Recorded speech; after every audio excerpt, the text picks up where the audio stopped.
வைர சின்னம் வெற்றி சின்னம் நமது வாக்கு நமது உரிமையம் அண்ணாமலைக்கு வாக்களிப்போ ஆஹா பெண்ணாகரம் தொகுதியை வென்றெடுப்போ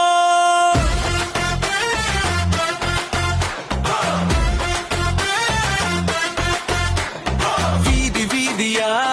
பேசு கதை மாற வேண்டும் என்ற ஆசை இதயம்தான் சொல்கிறது இங்கே சமூக ஆர்வலர் அண்ணாமலை